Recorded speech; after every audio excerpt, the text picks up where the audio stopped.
बड़ी इंटरेस्टिंग चीज़ है। रूस से भागकर कई सारी कंपनियां युद्ध के समय छोड़कर चली गई थी। अब उनके लौटने की भी बातें हो रही हैं। पुतिन ने कहा है कि रूस से वापस गई कंपनियों के लिए वेलकम तो है, लेकिन जो बायबैक ऑप्शन में सस्ती कीमतें अब नहीं मिलेंगी।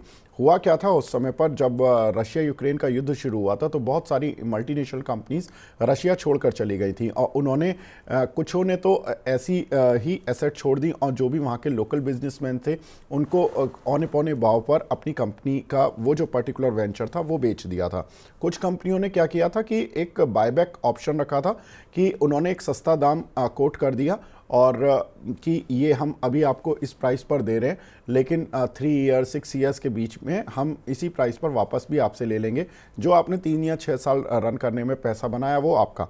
तो इसी में रैनो ने जब रूस छोड़ा था तो उन्होंने केवल 1 रूबल में डील की थी अपने बिजनेस को लेकर।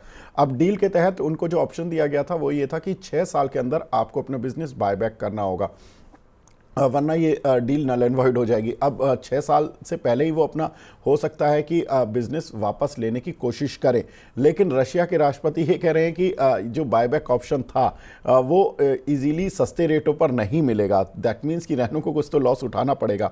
हालांकि लॉस करते समय अमेरिकन कंपनीज को करीब $324 बिलियन का और यूरोपियन कंपनीज को करीब $107 बिलियन का घाटा ऑलरेडी लग चुका है। और जो बड़े बड़े ब्रांड्स गए थे उसमें मर्सिडीज बैंस, कार्लसबर्ग जैसे भी बड़े ब्रांड थे।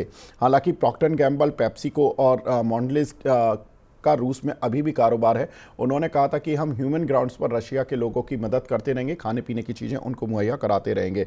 रूस के ऑटो मार्केट में भी अब थोड़ा सा विदेशी कंपनियों के लिए घुसना थोड़ा मुश्किल हो गया, क्योंकि चीन ने पिछले 3 साल में अपना आधिपत्य वहाँ पर जमा लिया है और पिछले 3 साल में उन्होंने अपना जो मार्केट शेयर जो रशिया के टोटल ऑटो मार्केट में था वो पहले 10% था युद्ध से पहले, और अब उनका 50% मार्केट शेयर हो गया है। विनीत सर, ये कितना मुश्किल होगा मल्टीनेशनल कंपनीज के लिए रशिया में री एंटर करना विद दैट कॉन्फिडेंस कि आगे चीज़ें नॉर्मलाइज रहेंगी? दूसरा कि जो उनको लॉसेस लगे हैं वो उन लॉसेस को रिकवर भी कर पाएंगे या अपनी एसेट को वो अभी फ़िलहाल दिखाने के लिए आ रहे हैं और अपनी एसेट को सही प्राइस पर आने का वेट करेंगे और फिर निकलेंगे? कैसे देख रहे हैं सर? नहीं, उनको तो फ्रेश स्टार्ट लेना पड़ेगा, लेकिन उनका ब्रांड इस्टेब्लिश्ड है। तो मार्केट वापस रीगेन करने को 2 से 3 साल लगते हैं, depending upon the popularity of the brand. लेकिन उनके लिए एक रेडी मार्केट रहेगा, पर उनका इस्टेब्लिशमेंट कॉस्ट अभी बढ़ जाएगा उससे। इस सिप से तो नींद टूटती है, लेकिन केवल जागना नहीं, आगे भी तो बढ़ना है। उसके लिए चाहिए एक और सिप। हर महीने छोटी छोटी रकम की इंस्टॉलमेंट यानी सिस्टमैटिक इन्वेस्टमेंट प्लान से शुरू कीजिए निवेश। लेकिन पैसे बढ़ाने वाली कौन सी सिप आपके लिए रहेगी अच्छी? म्यूचुअल फंड सिप से जुड़े हर सवाल का जवाब मेरी सिप मेरा सवाल। सोमवार से शुक्रवार 4 बजे मिलेंगे हम सिर्फ मनी 9 पर।